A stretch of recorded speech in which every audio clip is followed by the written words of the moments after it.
SN1 से भी हो सकता है और SN2 से भी हो सकता है, डिपेंड करता है कि हमने बेसिक मीडियम लिया है कि एसिडिक मीडियम, जो मैं कह रहा था। करेक्शन है ना। टॉपिक ले रहा हूँ मैं, hydrolysis, cyclic ether, hydrolysis of cyclic ether, ठीक है ना। में क्या फर्क रहेगा ये समझिए, ठीक है। आपके सामने अगर एसिडिक मीडियम में इसको हाइड्रोलाइज किया गया हो, मान लीजिए पहले H+ डाला गया है, तो आप जानते हो ईथर की एक प्रॉपर्टी आप लोगों ने क्लास 12 में पढ़ी होगी, ईथर के पास लोन पेयर होता है और लोन पेयर है ना प्रोटॉन पर अटैक कर देगा और ताकि यहाँ पर एक ऑक्सोनियम आयन बन जाए, ये इस पर अटैक कर देगा, सही है।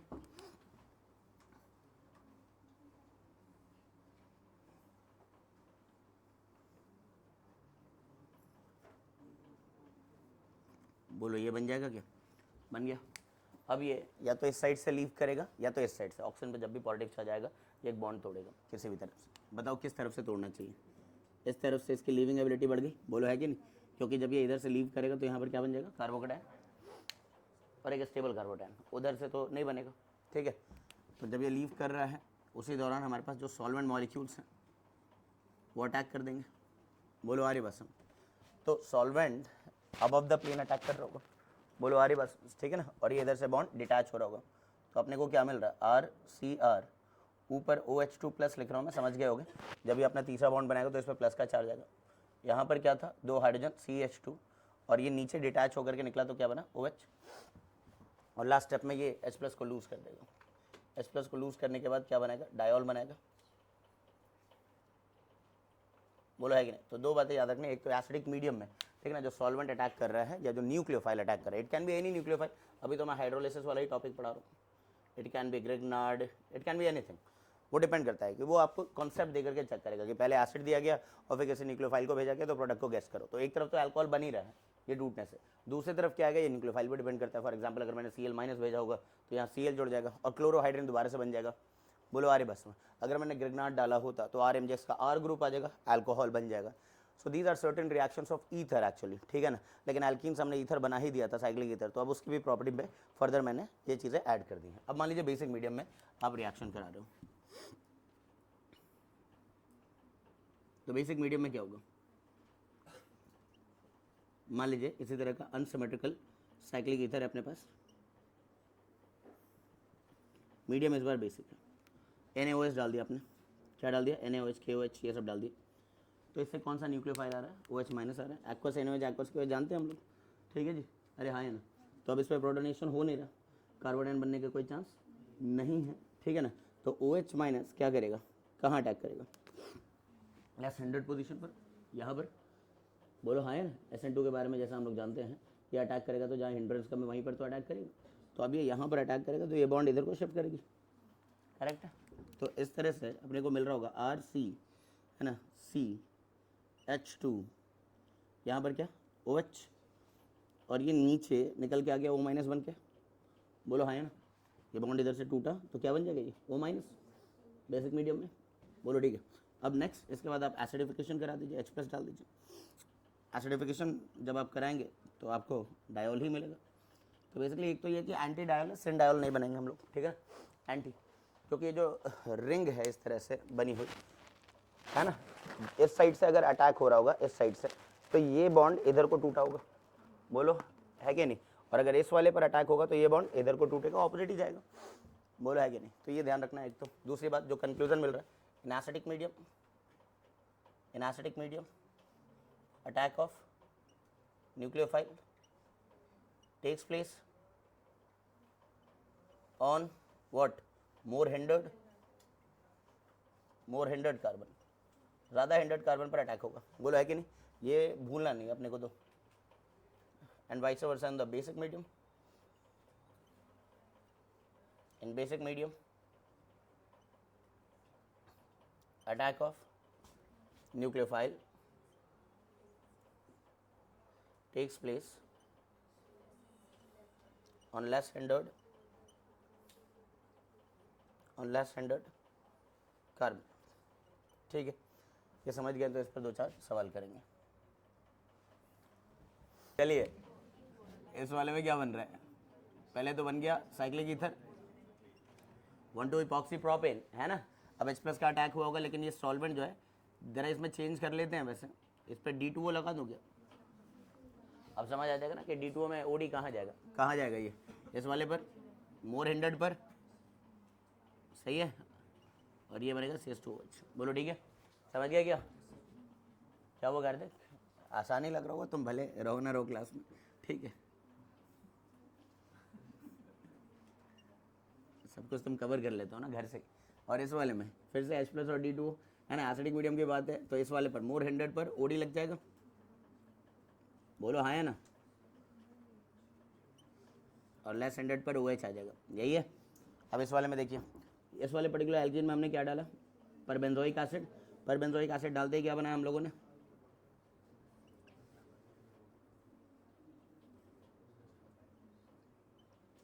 यही तो बन रहा होगा जी, ठीक है। अब हमने बेसिक मीडियम में रिएक्शन कराया, लेकिन तो ये जो न्यूक्लियोफाइल आएगा ये लेस हिंडर्ड पर आएगा, इस वाले पर आएगा, ना कि इधर वाले पर आएगा। तो इस वाले पर आपका OH माइनस का अटैक कराना है, बॉन्ड इधर को शिफ्ट करना है और इसको H प्लस देना है। बोलो आ रही बात समझ, ठीक है ना। ये D प्लस लिखा होता तो यहाँ पर D आ जाता, ठीक है।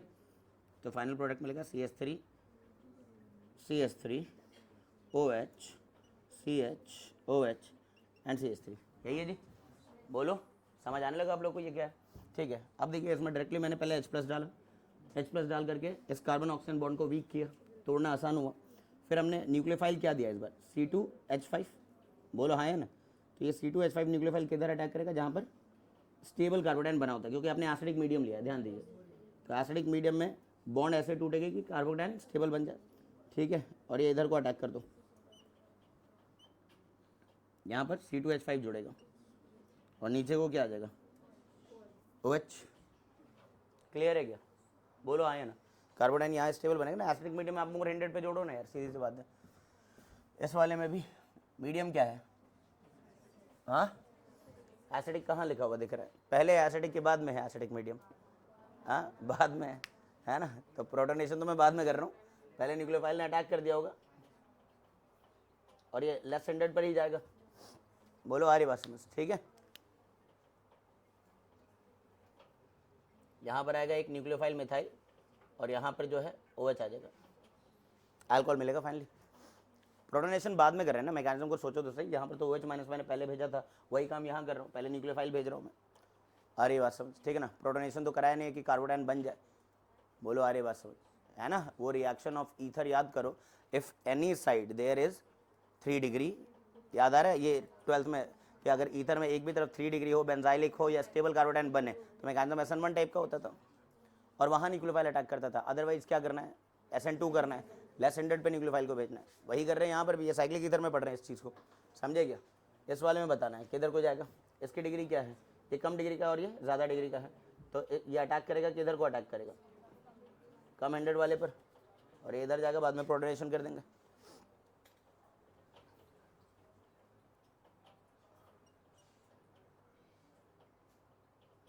ये अल्कोहल बन जाएगा। बोलो आ रही बात। So it is one of the method of preparation of alcohol, कि आप ग्रेगनार्ड और साइक्लिक ईथर से भी अल्कोहल बना सकते हैं। मीडियम डिसाइड करेगा कि अल्काइल ग्रुप ग्रेगनार्ड का कहाँ जाएगा। बोलो ठीक है, ध्यान रखना। पेज नंबर 1 है ना, 2 है, फोटो लो। 11 हो गए।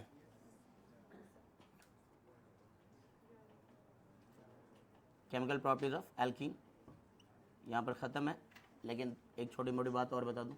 बताइए पहला क्या था? एडिशन ऑफ हेलो एसिड्स, ठीक है ना, Markovnikov of addition. Then addition of water through dilute sulphuric acid. बोलो हाँ है ना। नेक्स्ट एडिशन ऑफ, भाई रिकॉल कर लो मेरे साथ, addition of concentrated sulphuric acid, क्योंकि वो बच्चे जो रिकॉल नहीं करते, रिवाइज नहीं करते, उनके लिए तो बोझ सा हो जाएगा ये, ठीक है। नेक्स्ट इसके बाद एडिशन ऑफ अल्कोहल किया इसमें ईथर बनाने के लिए। ईथर ऐसे भी बन गया था, ईथर यहाँ भी बन गया, ईथर के 2 रिएक्शंस वैसे ही मिलकर प्रिपरेशन के। नेक्स्ट अब ऑक्सीडेशन वाले पढ़ रहे थे हम, बोलो है कि नहीं। So oxidation with right Baeyer's reagent which is cold aqueous dilute KMnO4 solution, ठीक है। नेक्स्ट इसके बाद oxidation with hot and concentrated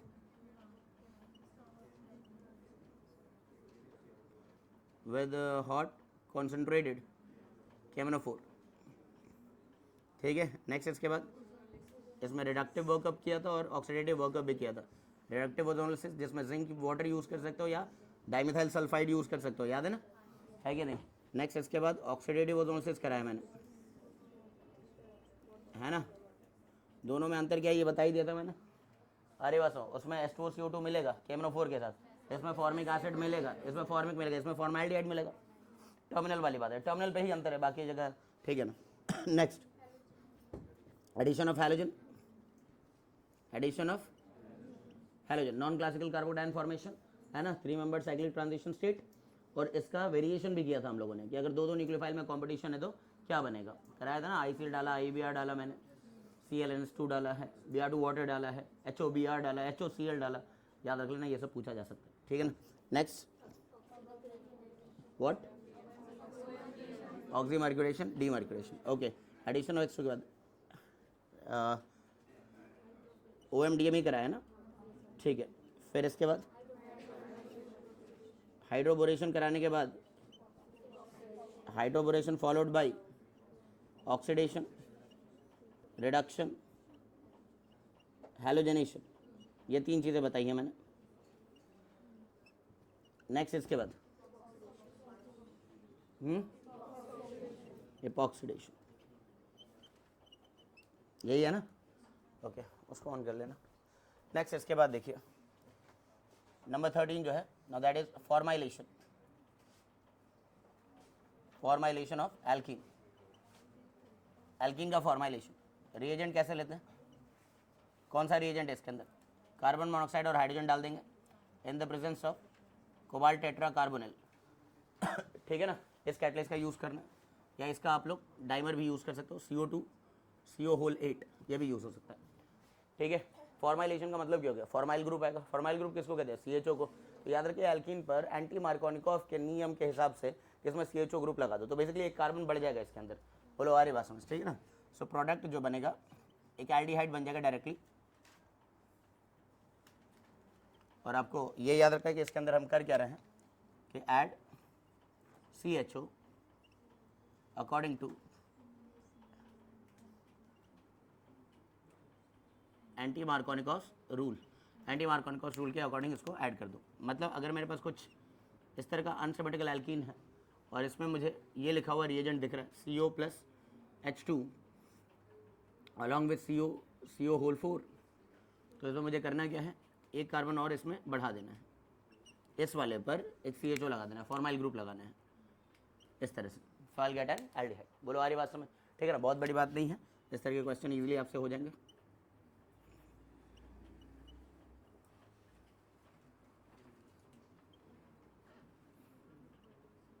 CO plus H2 देख करके कोई और भी रिएक्शन याद आ रहा है क्या तुम लोगों को, गैटरमैन कोच, है ना, गैटरमैन कोच रिएक्शन भी आप लोगों को याद आ रहा होगा।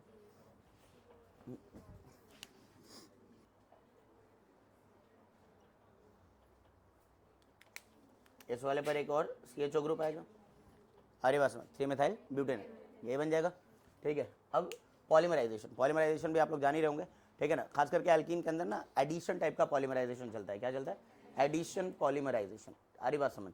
फॉर एग्जांपल अगर मेरे पास इथीन है, इस पर एक स्टोइकियोमेट्री का भी क्वेश्चन देखा होगा तुम लोगों ने, ठीक है ना, कितने ग्राम पॉलीथीन बना होगा, याद है, इस तरह का सवाल नहीं देखा तुम लोगों ने, अगर इतने मॉलिक्यूल इथीन के थे तो, बोलो आ रही बात समझ, नहीं याद आ रहा है, कोई बात नहीं है, टेस्ट वगैरह में इसका सामना हुआ होगा। तो इसमें आपको रखना क्या होता है, high pressure, high temperature condition और एक सूटेबल कैटलिस्ट। इसकी प्रेजेंस में ये जितने भी एल्कीन मॉलिक्यूल है ये आपस में ऐड ऑन होते रहते हैं, बोलो आ रही भाषा, मतलब कुछ ऐसा कि ये एक एल्कीन है, ये बराबर में एल्कीन है और ऐसे बहुत सारे एल्कीन्स हैं, तो ये पाई बॉन्ड अगर इधर शिफ्ट करता हो, ठीक है ना, तो इस तरीके से इनके बीच में क्या हो जाएगा, ये पाई बॉन्ड टूटने से एक सिग्मा बॉन्ड और ये पाई बॉन्ड भी टूटने से एक सिग्मा बॉन्ड बनेगा और इस तरह से n मॉलिक्यूल्स आपस में क्या हो जाएंगे, जुड़ जाएंगे, है ना।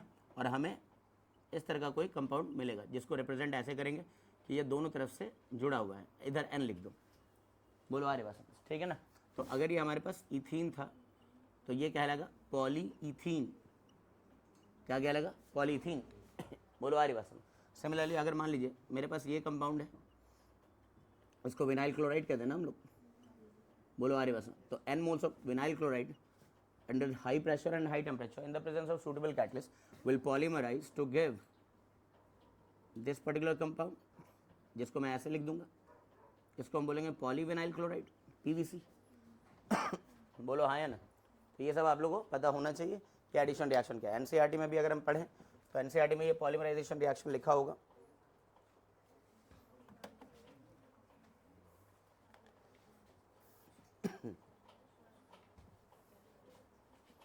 लास्ट रिएक्शन यही है ना। You are familiar with the polythene bags and polyethylene sheets. Polyethylene is obtained by the combination of large number of ethylene molecule at high temperature and high pressure and in the presence of a catalyst. The large molecules thus obtained are called polymers. This reaction is known as polymerization. The simple compound from which polymers are made are called monomers. Monomers ही आपस में जोड़ जोड़ करके polymers बनाते हैं। जैसे ये ethene है, अब इथीन में हमने क्या डाला, high temperature high pressure condition और सूटेबल कैटलिस्ट की प्रेजेंस में ये क्या बना रहा है, पॉलीथीन बना रहा है। इसी तरह से आप लोगों ने प्रोपाइलिन लिया है, basically you can call it as propylene and you are getting polypropylene या पॉलीप्रोपीन मिल जाएगा। बोलो आ रही बात में, ठीक है। अब जब यहाँ पर बात हुई, एक बार इसको भी पढ़ लेते हैं क्या लिखा हुआ है। Polymers are use for the manufacture of plastic bags, squeeze bottles, refrigerator dishes, toys, pipes, radios and TV cabinets. Polypropene is used for the manufacture of milk crates, plastic buckets and other molded articles. Though these materials have now become common, excessive use of polythene and polypropylene is a matter of great concern for all of us. ठीक है, जब इसकी बात हुई है तो थोड़ा बहुत मैं पॉलीमर चैप्टर में भी जा करके कुछ बताना चाहूँगा। 12th में था कभी ये वहाँ पर हम लोग ये मानते थे कि मोनोमर्स और उनके कॉरेस्पॉन्डिंग पॉलीमर्स याद होना बहुत ज़रूरी होता है। दो तरह के पॉलीमराइजेशन होते हैं, एक तो होता है एडिशन पॉलीमराइजेशन और एक कंडेंसेशन पॉलीमराइजेशन। यहाँ पर है एडिशन पॉलीमराइजेशन, ठीक है ना। पॉलीथीन के बारे में बताया इन लोगों ने। पॉलीथीन इज अ लीनियर और slightly branch long chain molecules. These are capable of repeatedly softening on heating and hardening on cooling and are thus thermoplastic polymers. Low density polythene कैसे बनाते हैं ये बताया जा रहा है। It is obtained by polymerization of ethene under high pressure of 1000 to 2000 atmosphere at a temperature of 350 to 570 Kelvin in the presence of traces of dioxygen or a peroxide initiator catalyst. The low density polythene LDP is obtained through the free radical addition and hydrogen atom abstraction. मतलब इसमें simultaneously क्या होता है कि free radical बनता है इसके अंदर, क्योंकि इनिशिएटर के तौर पर हमने रेडिकल डाला था इसके अंदर। आ रही बात समझ, ठीक है ना। एज अ इनिशिएटर हमने क्या डाला था इसके अंदर, ट्रेसेस ऑफ डाइऑक्सीजन पेरोक्साइड डाला था। पेरोक्साइड का काम क्या होता है, एक फ्री रेडिकल जनरेट करके देना।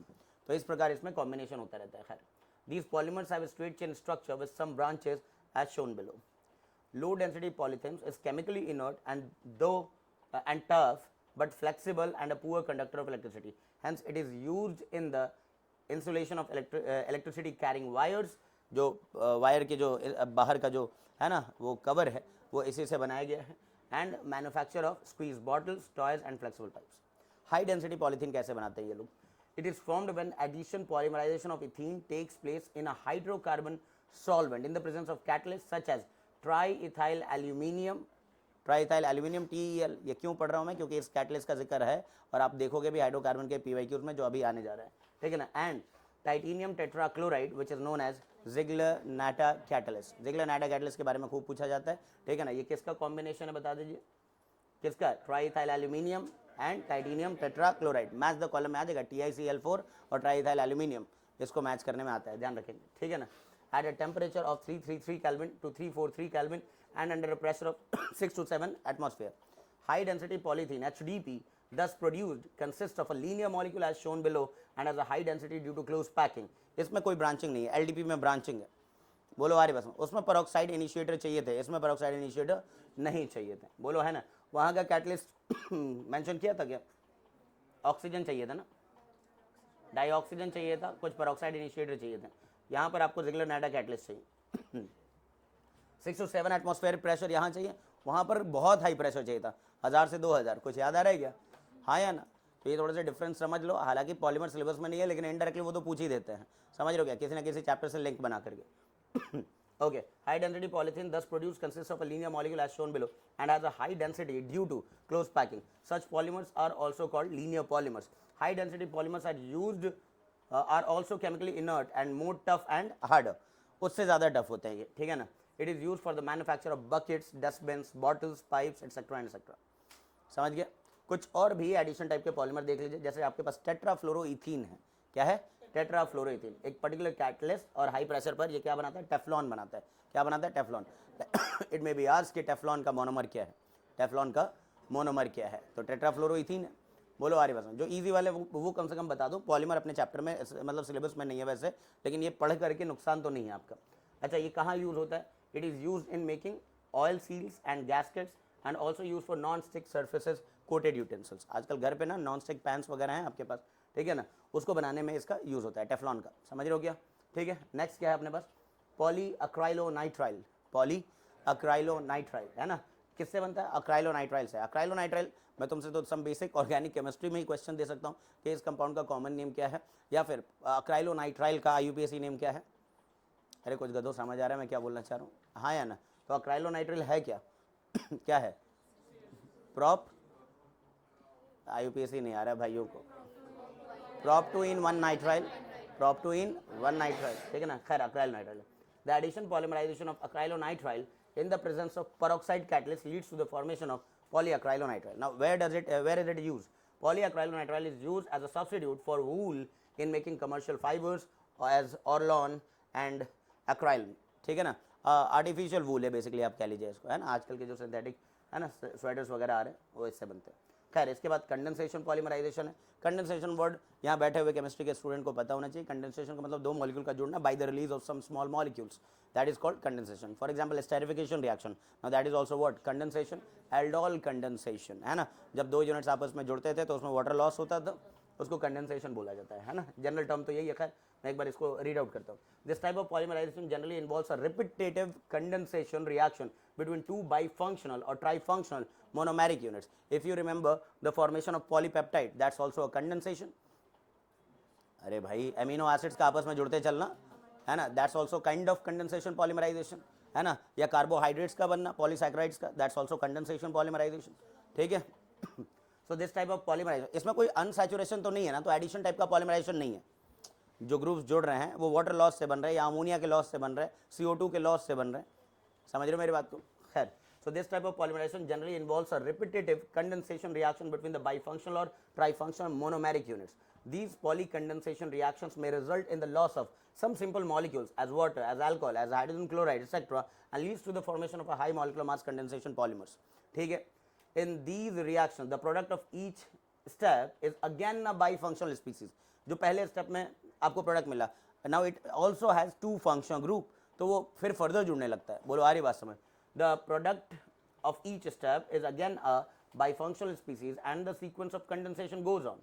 Since each step produces a distinct functionalized species and is independent of each other, this process is also called as step growth polymerization. So condensation polymerization का एक और नाम क्या है? Step growth polymerization. The formation of pterylene or dacron by the interaction of ethylene glycol and terephthalic acid. Now it used to be a very popular question. जब पहले polymer होता था तो एक सिंपल सा क्वेश्चन यही सब आता था कि डैक्रॉन के मोनोमर्स बताओ. आ रही बात समझ? टेफ्लॉन के है ना मोनोमर्स बताओ, ठीक है ना. ब्यूना S ब्यूना N के मोनोमर बताओ. ये सब मतलब पूरा ये पॉलीमर में चलता था, लेकिन धीरे धीरे इसका सिग्निफिकेंस खत्म ही हो रहा है. ठीक है. This the formation of terylene और dacron by the interaction of ethylene glycol and terephthalic acid is an example of this type of polymerisation. बोलो आ रही बात. ये पॉलीअमाइड्स जैसे नाइलॉन 6,6 की बात कर रही है. नाइलॉन 6,6 बना किससे है? चेक करो. It is prepared by the condensation polymerisation of hexamethylene diamine, ठीक है ना. ये एमीन चैप्टर में भी इसका नॉमेनक्लेचर लिखा हुआ है. खैर ठीक है ना. Hexamethylene diamine with adipic acid. Adipic acid भी सब लोग जान ही रहे हैं. बोलो है कि नहीं? 6 कार्बन का डाइओइक एसिड है ये, under high pressure and high temperature. और जो कंपाउंड मिलता है उसको हम क्या बोलते हैं? नाइलॉन 6,6. कहाँ यूज होता है आप लोग जानते ही होंगे. Nylon 6,6 is a fibre forming solid. It possesses high tensile strength. This characteristics can be attributed to the strong intermolecular forces like hydrogen bonding in the molecule. These strong forces also leads to close packing of the chains and thus impart crystalline nature. है ना. Nylon 6,6 is used in making sheets, bristles for brushes and in textile industry, जो है ना brushes वगैरह में आजकल use देखा होगा इन मटेरियल को तो ठीक है। नायलॉन 6 कैसे बनता है ना, it is obtained by caprolactam, by heating caprolactam, cyclic amide है कैप्रोलैक्टम, ठीक है ना, with water at a high temperature. So as you can see there is a cyclic amide, दिख रहा है क्या, साइक्लिक अमाइड है, C डबल बॉन्ड NH, कितने मेंबर का रिंग है ये, 7, बोलो इंक्लूडिंग नाइट्रोजन। इसको हीट किया जाता है 533 से 543, तो नायलॉन 6 मिलता है। नायलॉन 6 कब मिल रहा था, hexamethylene diamine with adipic acid, with adipic acid. मैंने आज जो लिमिटेड मोनोमर बताए हैं इसको याद कर लेने पे नुकसान तो नहीं है, ठीक है ना समझ रहे हो क्या, वरना कहोगे तो ठीक है 2 दिन और रुक जाओ, पेपर खत्म होने तो 12 का, फिर लिख लिख करके भेजूंगा अभी, और क्या करेंगे, पर याद रख लोगे तो अच्छी बात है। चले जी बोलो, ओके इतना कुछ बता दिया है, इसमें जो ऐड करने लायक है आप कर सकते हैं। उन लोगों ने एक प्रोपाइलिन का एग्जाम्पल दिया था,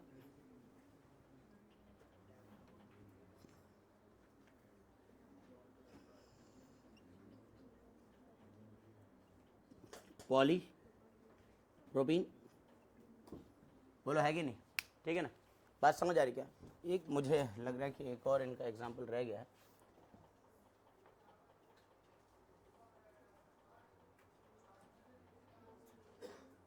ब्यूना इसके बारे में पहले ही बता दिया लोगों ने, है ना, 1,3 ब्यूटाडाइन से बनता है और स्टाइरिन से बनता है। ब्यूना इस किससे बनता है, ब्यूटा 1,3 डाइन और स्टाइरिन से, बोलो आ रही बात समझ, ठीक है।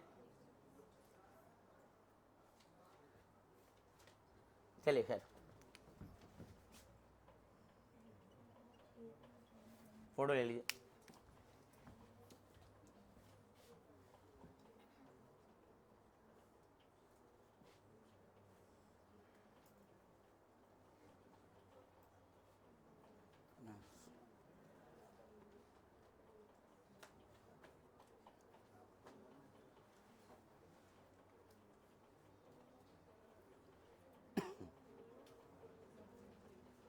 एक तो ये भी याद रखिएगा, है ना, क्लोरोप्रीन क्या है, व्हाट इज क्लोरोप्रीन, ये भी सम बेसिक में पूछ सकता हूँ मैं। ब्यूटा 1,3 डाइन अभी देखा था, ब्यूटा 1,3 डाइन के कार्बन नंबर 2 पर क्या लगा दो, क्लोरो ग्रुप लगा दो, so this monomer is called what, chloroprene, 2 chloro 1,3 buta 1,3 diene. इसको पॉलीमराइज करने पर क्या मिलता है, नियोप्रीन मिलता है, क्या मिलता है, किस काम में आता है, it has superior resistance to vegetables and mineral oils and it is use for manufacturing conveyor belts, gaskets and hoses, आ रही बात समझ, ठीक है ना, तो दैट्स नियोप्रीन, ठीक है। एक चीज़ और, अक्राइलोनाइट्राइल को अगर मैंने जोड़ा होता किसके साथ, ब्यूटा 1,3 डाइन से, तो ब्यूना N मिलता, क्या मिलता, ब्यूना N, एक तो ब्यूना S पड़ा था और क्या है ब्यूना N। मैं इसकी एक शीट भेज दूंगा जिसमें सारे मोनोमर एक जगह लिखे हुए होंगे, बोलो आ रही बात समझ, ठीक है। लेकिन एक तो जिगलर नाइडा कैटलिस्ट नहीं भूलेंगे, क्या था जिगलर नाइडा कैटलिस्ट, किसका कॉमेंट,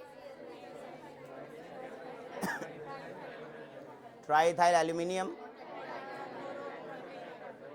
टाइटेनियम टेट्राक्लोराइड, ठीक है जी। चलिए नेक्स्ट, अब जो हम आगे हैं अल्काइन पर आएंगे। इस एंटी मार्कोनिकॉफ एडिशन रूल को हम लोग क्या बोलते हैं, खराश इफेक्ट, बोलो आ रही बात समझ, ठीक है ना, या पेरोक्साइड इफेक्ट, ओके ये तो मार्कोनिकॉफ था, हाँ भाई देख लो इधर in the presence of peroxide, addition of HBr to an unsymmetrical alkenes like propene takes place contrary to the Markovnikov rule. This happens only with HBr but not with HCl and HI. क्यों नहीं होता है, इसका reason कोई बताएगा, why does it not happen with HCl? चलो दिख रहा है ना, अभी समझ आ जाएगा, ठीक है, मैकेनिज्म को देख करके, but not with HCl and HI. This addition reaction was observed by M.S. Kharash and F.R. Mayo in 1933 at the University of Chicago. This reaction is known as peroxide or Kharash effect और addition reaction anti to the Markovnikov rule. जैसे ये अपने पास propene है, propene में हमने HBr डाल दिया, in the presence of benzoyl peroxide what we got was 1-bromopropane. Mechanism देखिए, peroxide effect proceeds via free radical chain mechanism. ये आपके पास benzoyl peroxide है, peroxide में बेसिकली जो दो ऑक्सीजन होते हैं इन पे लोन पेयर होता है और दोनों एडजेसेंट होते हैं, तो ये OO बॉन्ड काफ़ी वीक बॉन्ड होता है, तो इसका होमोलिसिस कराया गया। होमोलिसिस जब होगा तो रेडिकल मिलेंगे, बेंजोइल रेडिकल मिलेगा, बोलो है ना, इस वाले हिस्से से भी क्या मिला, बेंजोइल रेडिकल, और इधर से भी क्या मिला, बेंजोइल रेडिकल, आ रही बात समझ। अब उसके बाद क्या है, इस ऑक्सीजन पर एक ऑड इलेक्ट्रॉन है, ऑड इलेक्ट्रॉन है तो इंट्रामोलिकुलर मतलब वो कॉम्बिनेशन की सोचेगा, तो इस बॉन्ड को क्या कर देता है, होमोलाइज कर देता है। इस बॉन्ड को होमोलाइज करेगा तो इस पर एक रेडिकल आएगा जिससे CO2 बन जाएगा और आपको फिनाइल रेडिकल मिलेगा। क्या मिलेगा, फिनाइल रेडिकल। बोलो आ रही बात। So we got a phenyl radical. अब ये एक्चुअली इनिशिएटर की तरह काम करता है और इस पूरे रिएक्शन का इलेक्ट्रोफाइल बना के देता है। तो ये फिनाइल रेडिकल का कोलिजन जब HBr के साथ हुआ होगा तो HBr बॉन्ड का ये होमोलिसिस करा के खुद बेंजीन में बदल जाएगा और Br रेडिकल दे देगा। क्लियर है ये बात, हाँ या ना, ठीक है। अच्छा ऐसा भी हो सकता है कि यही जो ग्रुप है, यही बेंजोइल ग्रुप है, ये भी HBr के साथ कोलिजन करके बेंजोइक एसिड भी बना ले और Br रेडिकल भी दे दे। बोलो है कि नहीं। यहाँ से बहुत सारे क्वेश्चन बनते हैं, मैं बता रहा हूँ, ध्यान से मैकेनिज्म को देखना।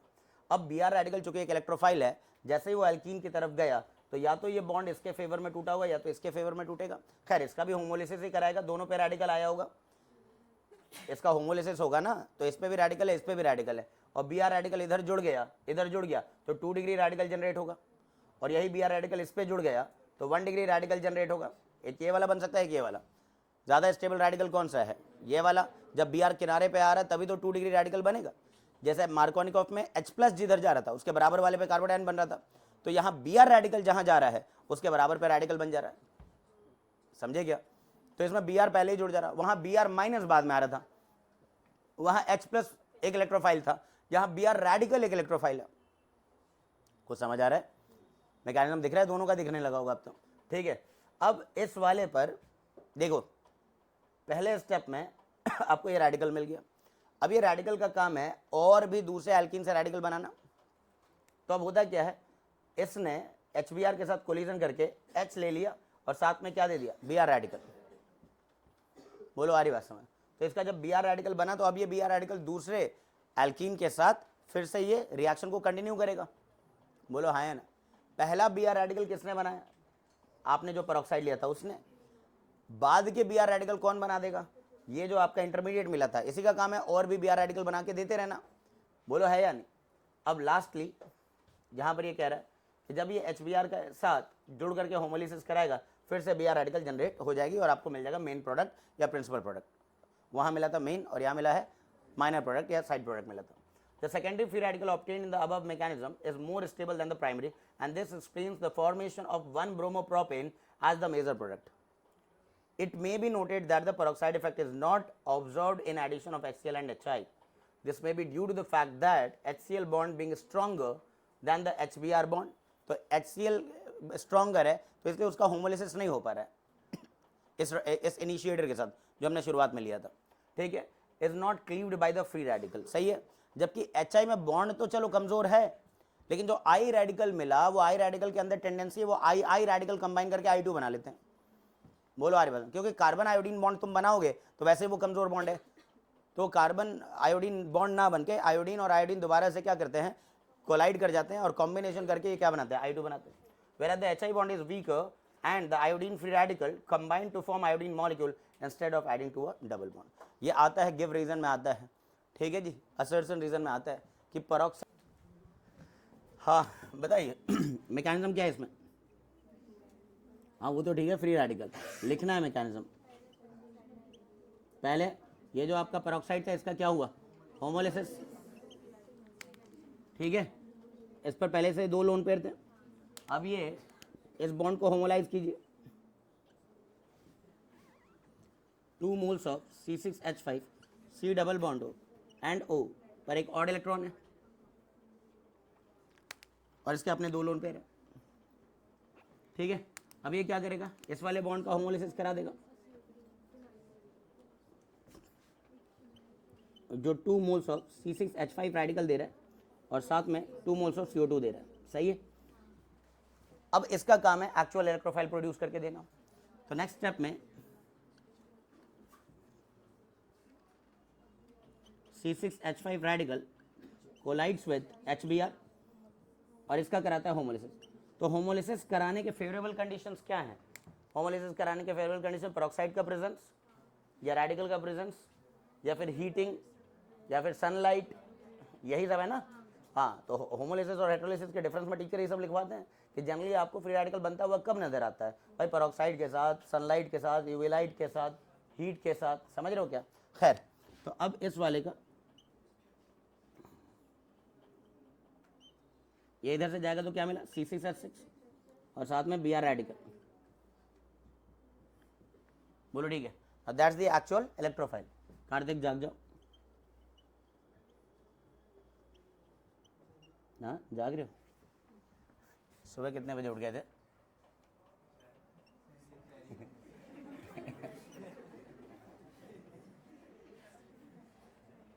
तुमने दावत दी उसको? ईद की दावत दो अपने दोस्तों को, ठीक है। इस वाले में Br रेडिकल पहुंचा। अब Br रेडिकल अगर पहुंचेगा तो दो केसेस हैं यहाँ पर, है ना। इसका होमोलिसिस कराएगा,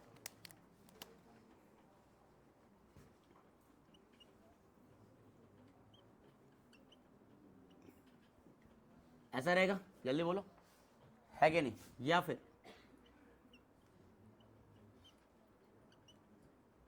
ये इधर जुड़ गया हो और रेडिकल किधर बन गया हो, यहाँ पर रेडिकल बन गया हो। बोलो, यही दो चांस, इन्हीं दोनों के बनने के चांस है। ये मोर स्टेबल फ्री रेडिकल है, 2 डिग्री फ्री रेडिकल है, और ये लेस स्टेबल है। बोलो ठीक है, ठीक है। अब क्या होगा, अब ये जो है वापस से किससे कोलाइड करेगा, HBr से, ताकि और Br रेडिकल जनरेट हो जाए। तो इसका ये होमोलिसिस करेगा और आपको मिलेगा CH3 CH2 CH2Br और एक और Br रेडिकल। बोलो भाई, ठीक है। अब ये स्टेप कंटिन्यू चलता रहेगा। ये Br रेडिकल फिर से दोबारा एल्कीन के पास जाएगा। बोलो हाँ है ना। तो ये एक तरह से कह सकते हो ये सारा कुछ क्या था, ये सारा कुछ क्या था, इनिशिएशन। बोलो, और ये क्या अपना एक तरह से कह सकते हो प्रोपगेशन, चेन प्रोपगेशन स्टेप। बोलो है कि नहीं। इसमें आपका एक्चुअल प्रिंसिपल प्रोडक्ट बन रहा होता है, यही है ना principal product.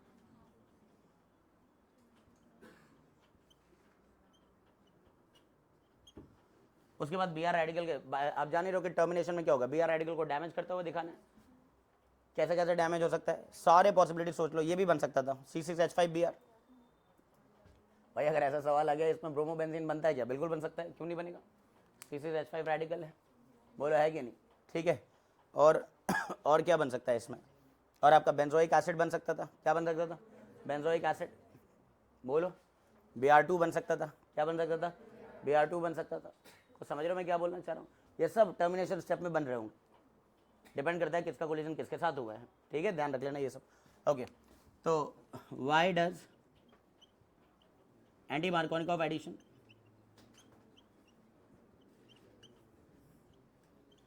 Not occur with HCl and HI।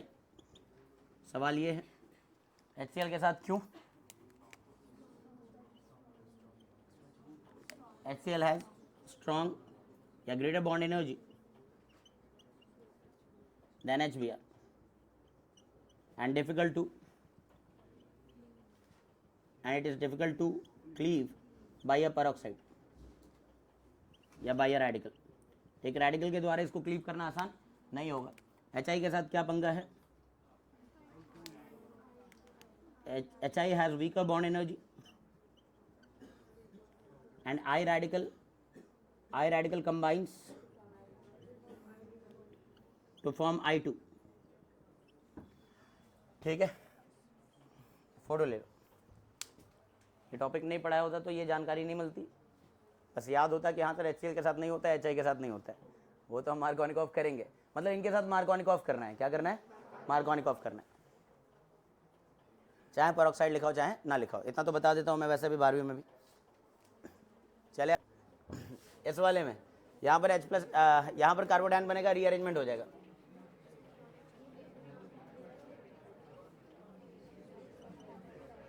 मतलब सच में ये बात सही है कि जो स्टूडेंट होते हैं ना अपने गुरु से कुछ ना कुछ तो सीखते हैं। उसकी बैटिंग को देखो, बिल्कुल वही फ्लो है, बैट फ्लो वही है, उसके सारे जो है ना बड़े बड़े शॉट्स हैं वो वैसा ही है।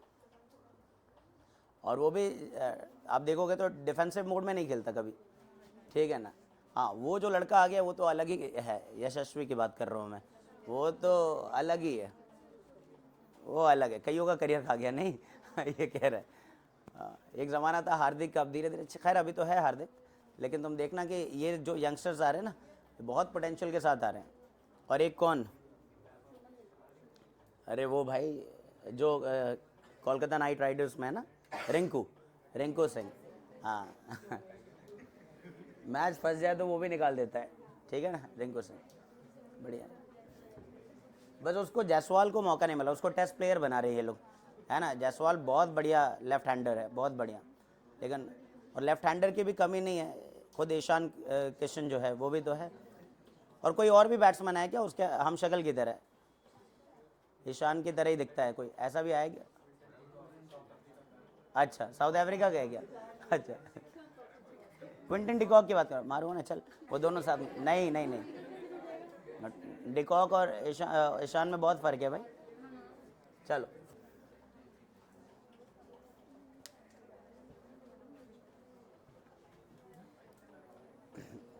समझ आने लगा है क्या? एंटी मार्कोनिकॉफ रूल कितने जगह पढ़ा हम लोगों ने? 2 जगह। हाइड्रोबोरेशन में नहीं पढ़ा है क्या?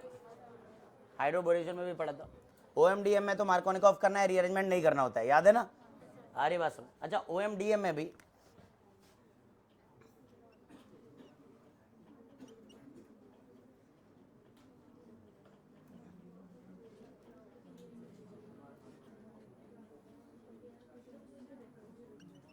क्या कर देते हैं, मर्क्यूरिक एसिडेट डाल देते हैं, फॉलोड बाई NaBH4, यही है ना? अरे याद है ना ये सब तो। चलो इसका एक बार आंसर लिख दो।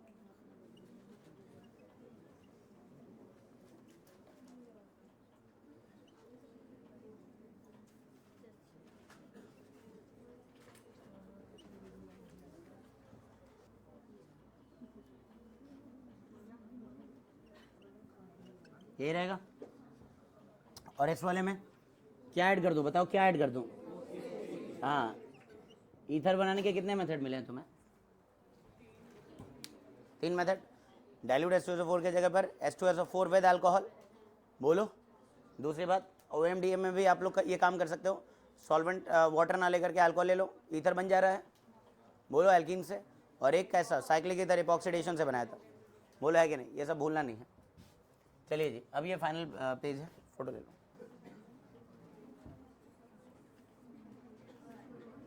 कैसे कैसे बना सकते हैं? सबसे पहले बाय द हाइड्रोलिसिस ऑफ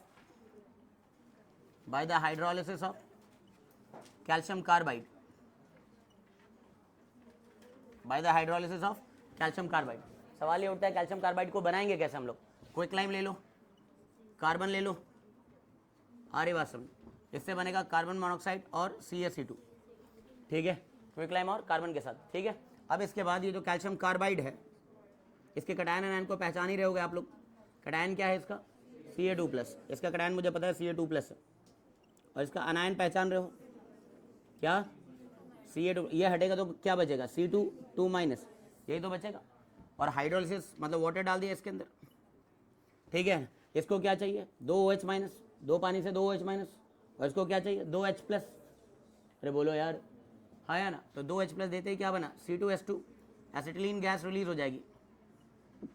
अक्सर तुमने देखा होगा जेई की एक आदत है ना, मल्टीपल स्टेप में स्टोइकोमेट्री के क्वेश्चन बनाता है ना, एक स्टेप नहीं, दूसरा स्टेप भी, तीसरा स्टेप भी, और ये अक्सर ऑर्गेनिक के किसी रिएक्शन से रिलेट कर देता है।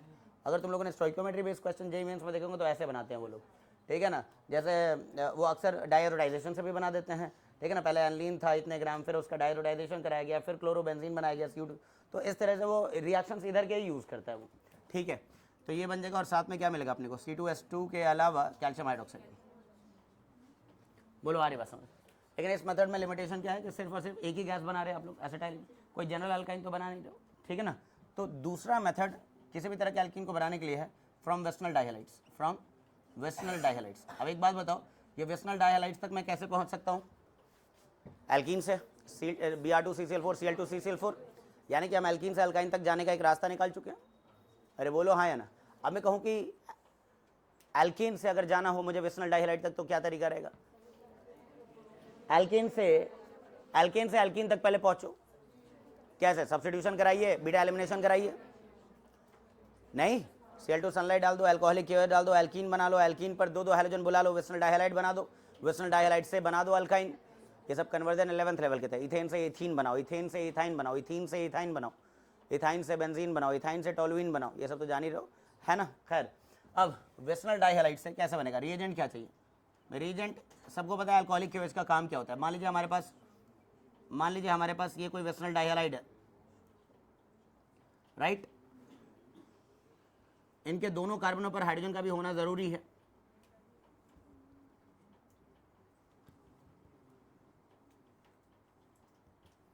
मैंने सबसे पहले तो इसके अंदर अल्कोहलिक केओएच डाला। अल्कोहलिक केओएच का काम क्या होता है, बीटा एलिमिनेशन देना, डीहाइड्रो हैलोजनेशन करना, लेकिन sp3 कार्बन से। sp3 carbon with lesser percentage s character will have lesser electronegativity and hence the bond length will be slightly longer compared to when it is bonded to sp2 carbon। एक halogen sp2 से जुड़ा है, एक halogen sp से जुड़ा है, एक halogen sp3 से जुड़ा है, तो sp3 वाली की बॉन्ड लेंथ क्या होगी, ज़्यादा, बॉन्ड एनर्जी क्या होगी, कम। ये सब तो हम लोग जानते भी हैं, बोलो है कि नहीं। तो अल्कोहलिक KOH इतना ही स्ट्रॉन्ग बेस है कि वो बीटा एलिमिनेशन अगर कर पाएगा तो कहाँ से कर पाएगा, तो sp3 कार्बन से जुड़े हुए हैलोजन और sp3 कार्बन से जुड़े हुए हाइड्रोजन का कर पाएगा। मतलब ये हटा रहा है, ठीक है, बदले में ये वाला हाइड्रोजन हटा रहा है, ठीक है। अब अपने को मिला RC, यहाँ पर तो हाइड्रोजन है, double bond CH and R। अब अपने को विनाइल क्लोराइड मिल गया ना, क्या मिल गया, vinyl chloride, vinylic halide. And the problem is कि in the case of vinylic halide halogen is bonded to sp2 carbon which is much more electronegative than the sp3 carbon as present in alkyl halides जिसकी वजह से ये bond length shorter है, bond मजबूत है।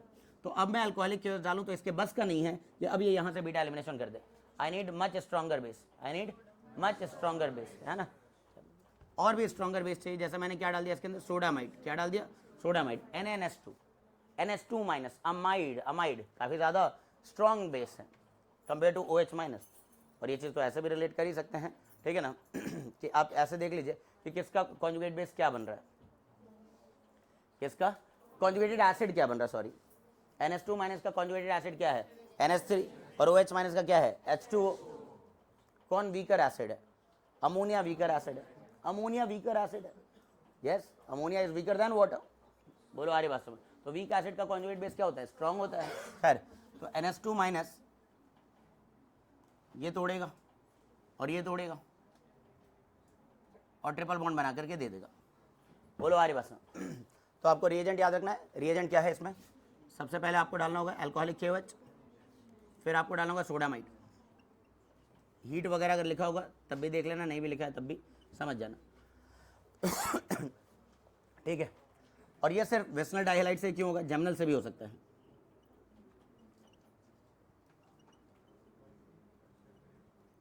From geminal डाइहैलाइड्स same कहानी है कि आपके पास यहाँ पर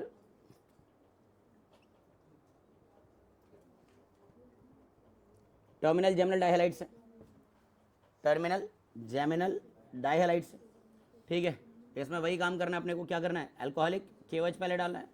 क्या करेगा ये, sp3 कार्बन से एक हाइड्रोजन और बीटा से एक हाइड्रोजन हटा देगा, तो ये बना RCH double bond CH and hydrogen,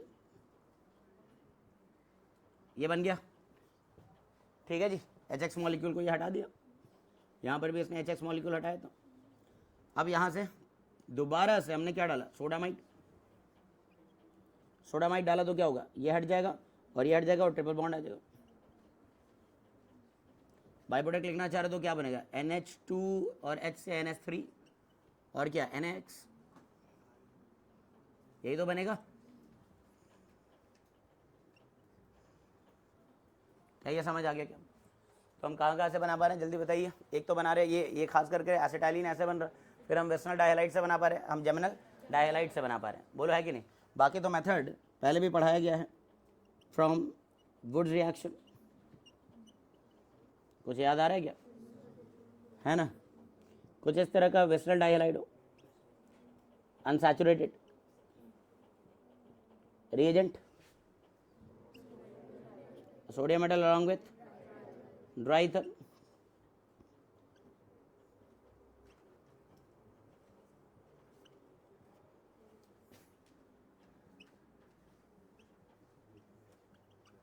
यही बन जाएगा इसके अंदर, ठीक है। आगे चलते हैं।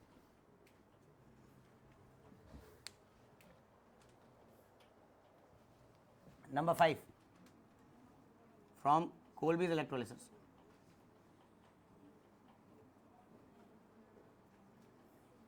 कल के आरआरटी में तो बहुत लोग गायब रहेंगे। अच्छा, अरे एल्यूमिनियम की कहानी पढ़ो, है ना, इसमें बनाना बॉन्डिंग है वो समझो, ठीक है ना। इसका डाइमर पढ़ो, बोलो। AlCl3 का हाइड्रोलिसिस पढ़ो।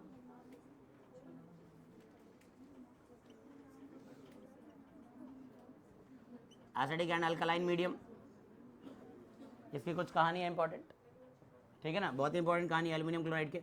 ये 3 तो इसमें आना ही आना चाहिए सबको, ठीक है ना।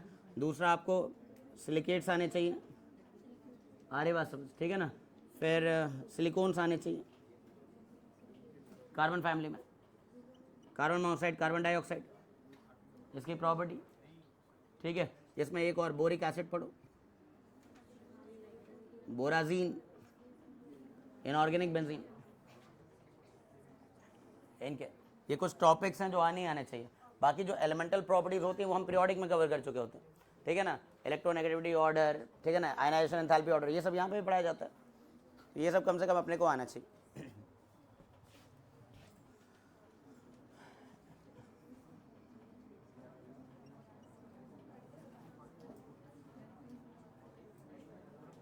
अगर इसका इलेक्ट्रोलिसिस कराया जाए, कुछ बच्चे आज ये टॉपिक लिख रहे हैं, इसका मतलब आज के आज करेंगे, ये 2 ग्रुप पढ़ेंगे, है ना, ठीक है। आज के आज 2 ग्रुप पढ़ लो। दूसरी बात, जिन बच्चों का एंड गेम आ रहा होगा उसमें भी कंप्लीट 11th है, तो इसमें वहाँ पर भी काम आएगा, ये पहले ही बता रहा हूँ मैं, कंप्लीट 11th में भी।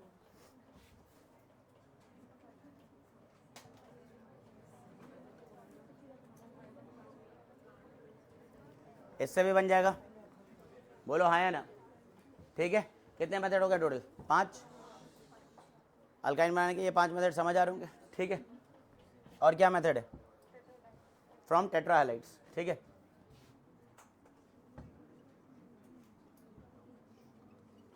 कैसे बनाना है? रिएजेंट बोलो। हाँ, जिंक एथेनॉल के साथ हीट कर देंगे। जिंक का काम क्या होता है? 2 एडजेसेंट हैलोजन को ले जाना, एक पाई बॉन्ड बनाना।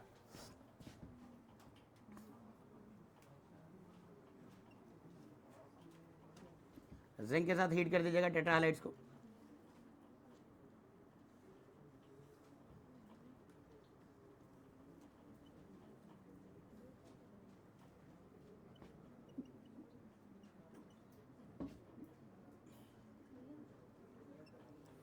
ठीक है,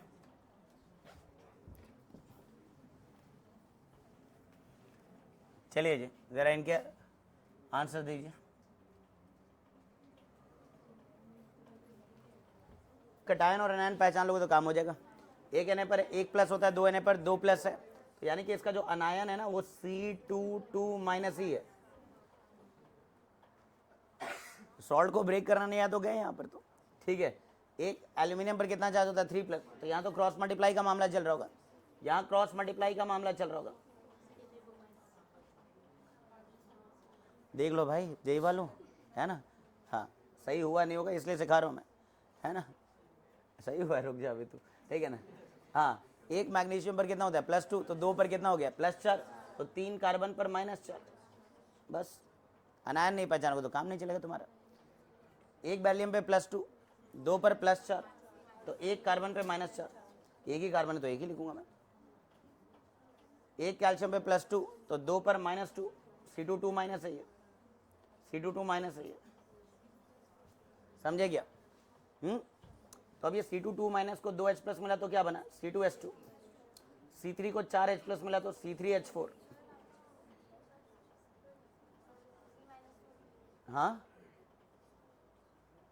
अच्छा, ये 3 इधर चला गया था और 4, ये C-4 है, यस राइट, ये क्रॉस मल्टीप्लाई हो गया ना, C-4, C-4 से क्या बनेगा? CH4, ये तो ठीक है। तो यहाँ क्या बना? C3H4, यहाँ क्या बना? CH4। एक बैरियम पे +2, 2 पर +4, तो एक कार्बन पे -4, और इस वाले में C2H2 क्या बना यहाँ पर? C2। ये वाले कार्बाइड जो मीथेन देते हैं उनको मीथेनाइड्स कहते हैं। क्या कहते हैं? आता है हाइड्रोकार्बन का, ये भी बड़ा ही फेमस क्वेश्चन है। 4 ऑप्शन देखिए, इनमें से कौन मिथेनाइड है, कौन इसमें से एलिलाइड है, क्या एलीन सुना है, एलीन गधो, सबसे छोटा क्यूमलीन, सबसे छोटा क्यूमलीन एलीन, बोलो है या नहीं? तो ये एलिनाइड कहलाएगा, ये एलिनाइड है because on hydrolysis it gives allene. ये मिथेनाइड कहलाएगा because on hydrolysis it gives methane. और ये कहलाएगा आपका एसिटाइलाइड, क्या कहलाएगा? एसिटाइलाइड, बिकॉज ये हाइड्रोलिसिस पे एसिटाइलिन दे रहा है। तो ऐसे लैंग्वेज में कुछ कार्बाइड्स लिख करके देंगे और इसका मतलब इसको रट के बैठे होते हैं लोग, मैंने लिटरली देखा है ऐसे रट के बैठे हुए लोग देखे मैंने। आपको कुछ नहीं करना है, कटायन एनायन को स्प्लिट करना है और सही से तोड़ दिया तो बस हो गया काम। ठीक है, मिलेगा अगली क्लास में।